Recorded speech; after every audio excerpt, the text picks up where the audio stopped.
If you picture the entire human story as this massive, sprawling library, there is a deeply unsettling detail you notice the second you walk through the doors. Right, because you can walk past, miles and miles of shelves pulling down millions of books, and the pages inside are just, well, they're completely blank. The ink doesn't actually show up until the very last row.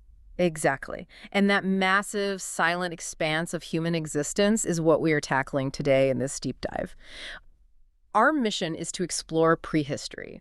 And just to put the sheer scale of this into perspective for you, human prehistory spans roughly 3.4 million years. Which is, it's staggering. It really is. Like, if you stacked up your family tree, generation by generation, you would have to go back over 100,000 grandfathers just to reach the beginning of this era. Yeah, and it forces a complete reorientation of how we perceive time. Right. We tend to fixate on recorded history, the empires, the kings, the dates we memorize in school. But mathematically, recorded history is barely a postscript.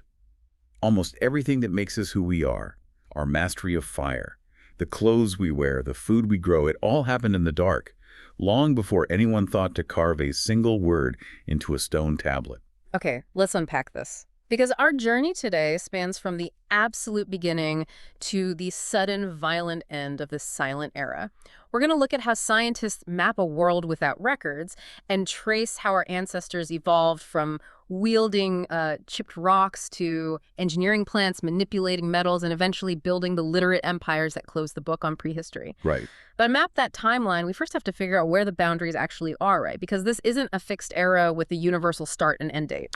No, not at all. The boundaries are, they're entirely fluid. Yeah. By the strictest archaeological definition, prehistory kicks off with the very first known use of stone tools. And based on excavations at a site called Lemekwi in Kenya, that line is drawn at roughly 3.3 million years ago. And then the end point is defined by the invention of writing systems, which started appearing around 5,200 years ago. Which brings me to this, fog of war concept. It reminds me of a video game map where the world is shrouded in darkness, and history only loads and renders when someone from a literate society walks in and starts writing things down. That's a really good analogy, actually. But I want to push back a little. Isn't it a bit arrogant of literate societies to define incredibly complex cultures merely by the fact that they didn't invent a phonetic alphabet? Like, oh, you didn't write it down, so you don't have a history. This raises an important question, and it's actually a fierce debate among historians right now. Defining a culture by what it lacks, in this case, writing it carries a heavy, often unfair bias. Right. It implies a lack of history, which is just demonstrably false. Exactly. But for archaeologists, the term remains a necessary practical boundary. When you don't have texts to guide you, your entire scientific methodology has to shift. You aren't reading primary sources. You're analyzing, discarded trash, fire pits, and burial mounds. And because there are no written records, nobody left behind a name tag. Which is the core challenge. Yeah. We deal in archaeological cultures, not named nations. We have to invent modern labels like Neanderthal or the Iron Age to categorize groups purely based on the physical materials they left behind. Wow. And the end of this period is wildly staggered depending on geography. Like, in Egypt, prehistory essentially ends around 3100 BCE with the rise of hieroglyphs. But in Australia, prehistory is widely considered to have ended in 1788 with the arrival of the first fleet. And the most mind-bending example of that staggered timeline is New Guinea. Because according to the research, prehistory there technically didn't end until the 1870s. Yeah, that was when the Russian anthropologist Nikolai Mikhailovich lived among the indigenous populations and wrote a comprehensive treatise on their way of life. Which is wild to think about. It really is. And it actually introduces a fascinating gray area called proto-history. This happens when a culture hasn't developed its own writing system, but they are being written about by their literate neighbors. Like the Celts. They had this rich, sprawling culture across Europe, but our historical record of them is almost entirely filtered through the writings of the Greeks and Romans. Right, and those Roman writers were often actively conquering the Celts at the time. So they're a little biased. Just a bit. When your only historical record is written by your enemy, historians have to aggressively weigh those biased accounts against the physical archaeological evidence just to find the truth.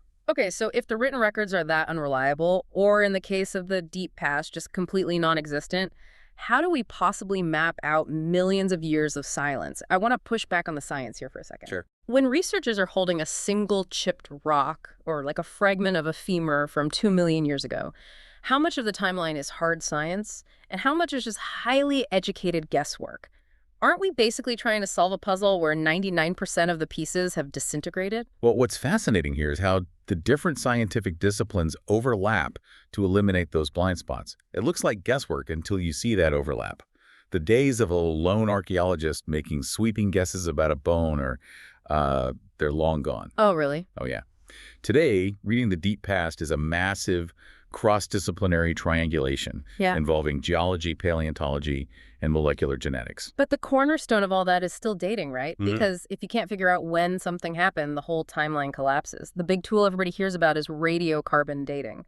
How does that actually give us a concrete year? Let's break down the mechanism behind it, because it is essentially a ticking biological clock inside every living thing. So high in the Earth's atmosphere, cosmic rays are constantly hitting nitrogen and turning it into a radioactive isotope called carbon-14. Okay. And plants absorb that carbon-14 during photosynthesis.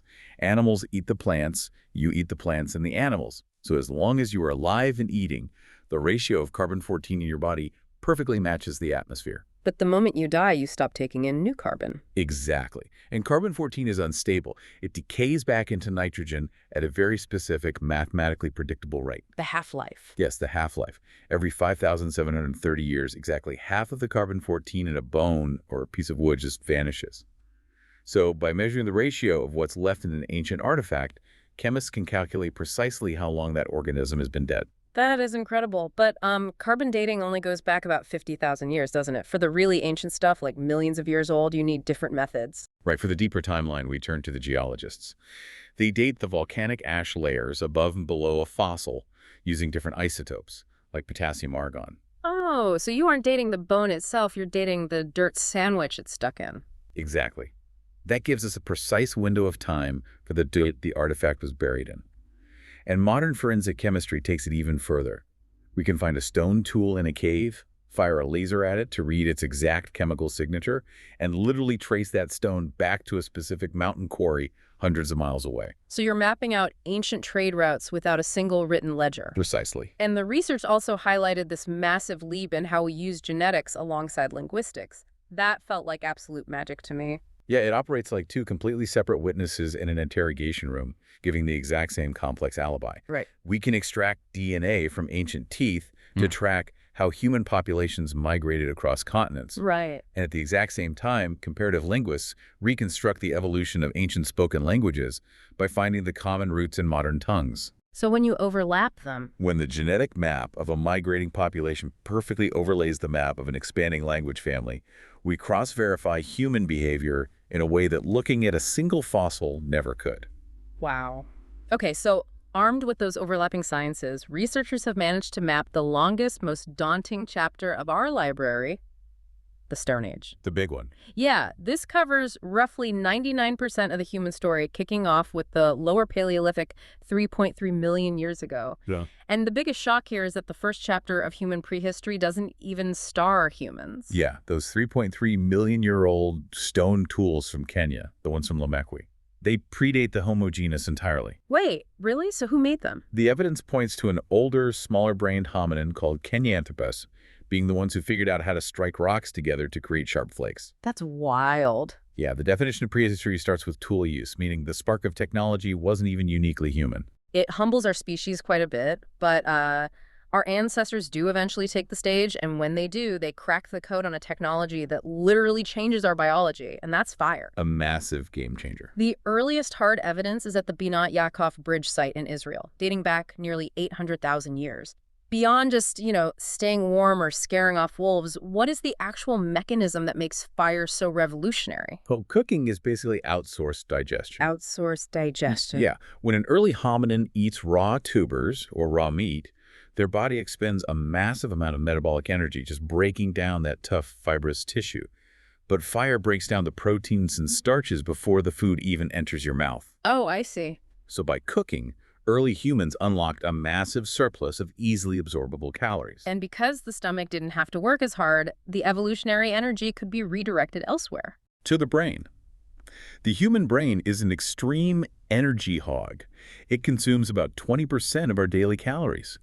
So the mastery of fire provided the dense caloric fuel necessary to support the massive brain expansion we see leading up to anatomically modern humans. Holy Homo sapiens. Right, who appear around 300,000 years ago in places like Jebel Irhoud in Morocco.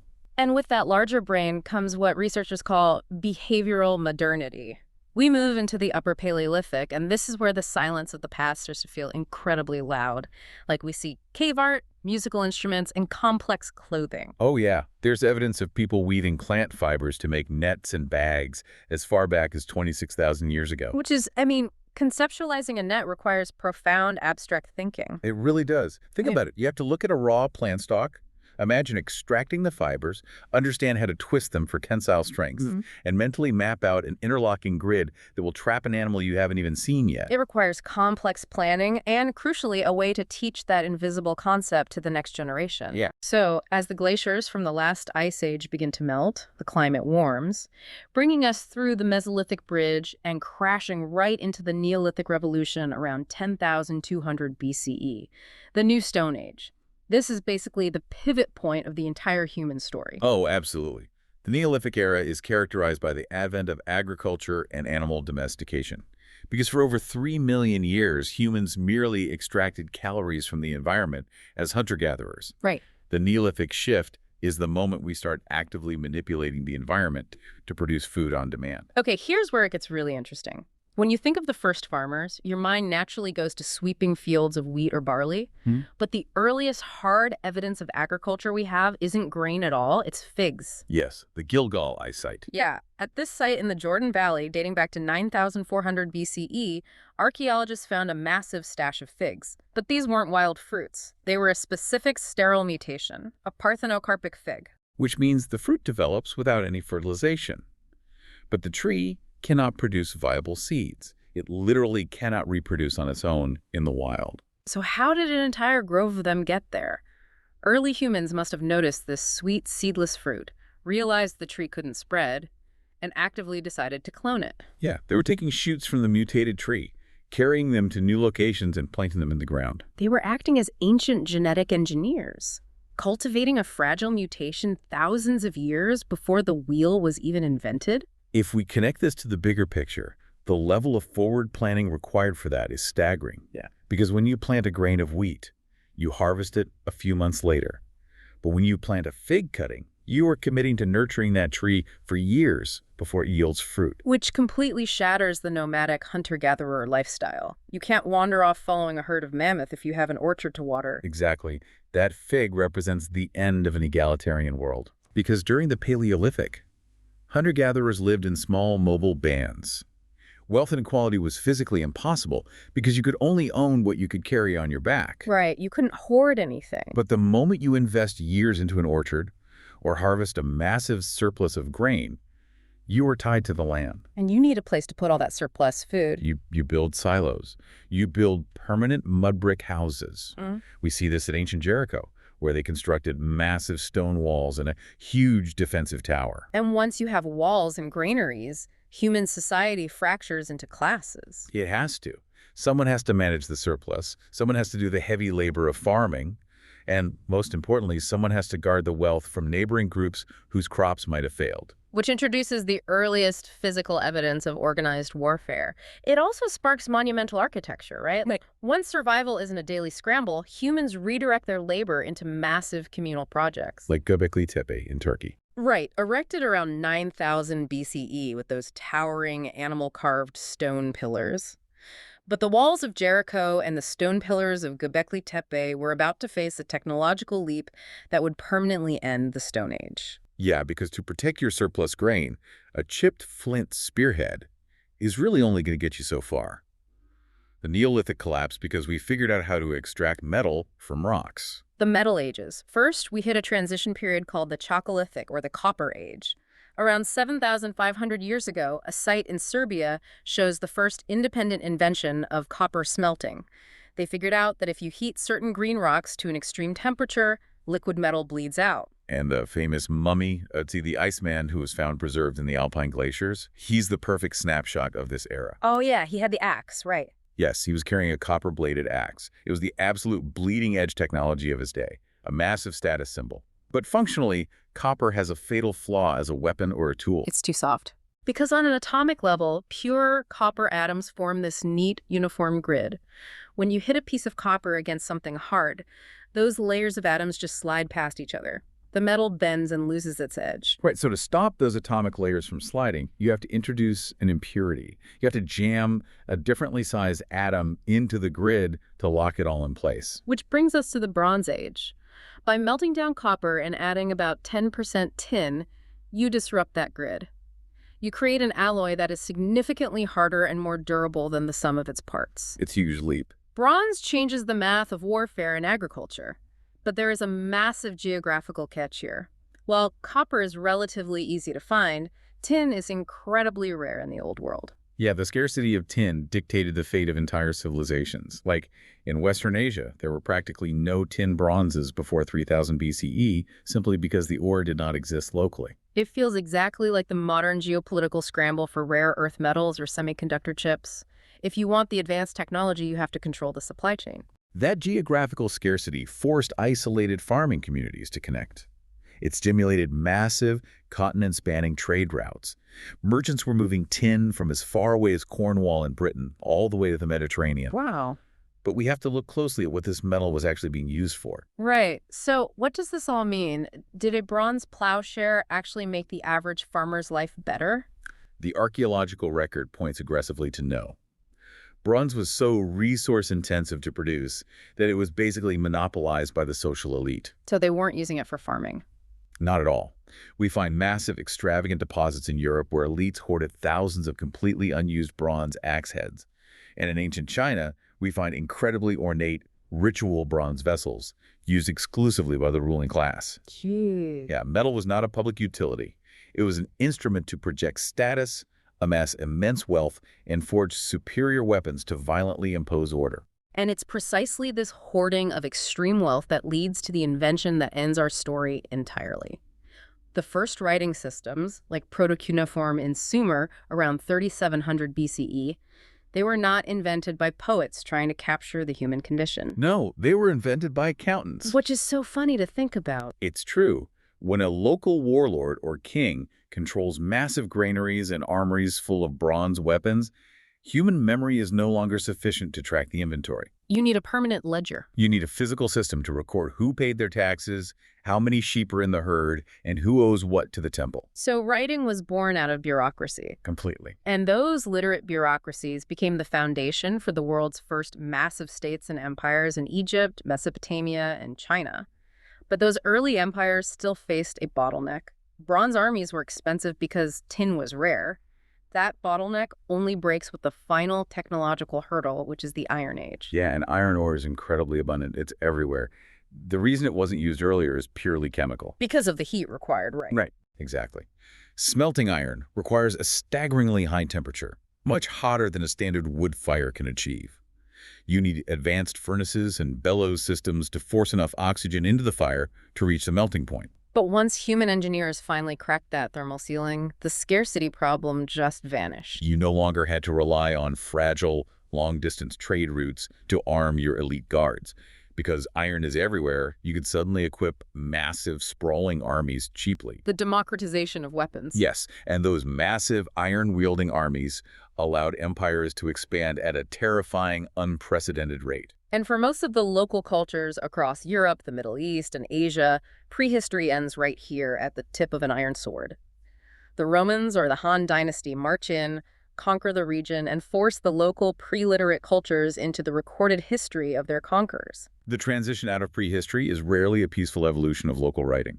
It's almost always a violent assimilation into an empire's ledger. So if we look back at the scope of this deep dive, we started with a 3.3 million-year-old chipped rock in Kenya, wielded by a creature that wasn't even fully human. Right. We traced the mastery of fire that grew our brains, watched early humans weave nets and clone sterile figs, and finally arrived at the clash of iron empires and the invention of the accountant's ledger. It's quite a journey. It is.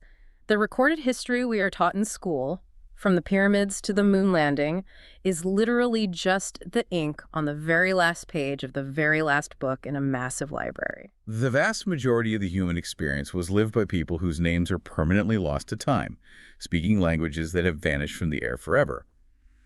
But considering how prehistory ended with the creation of permanent physical records like baked clay and carved stone, I think we need to look at the fragility of our own era. Wait, what do you mean? Today, we generate more data in a single day than the entirety of antiquity. But we are recording it on the most ephemeral mediums imaginable. We use cloud servers, decaying magnetic hard drives, and digital file formats that become obsolete every decade. Data requires constant electricity to exist. Yeah, that's true. A stone tablet can sit in the dirt for 5,000 years and still be read. A server farm without power is just a hot room full of dead plastic. You're saying the record could just evaporate? If the power grid fails, or our civilization undergoes a catastrophic shift, the physical evidence of our era will degrade incredibly fast. Future archaeologists digging up our cities might find mountains of concrete and rusted steel, but a massive, deafening gap in our written record.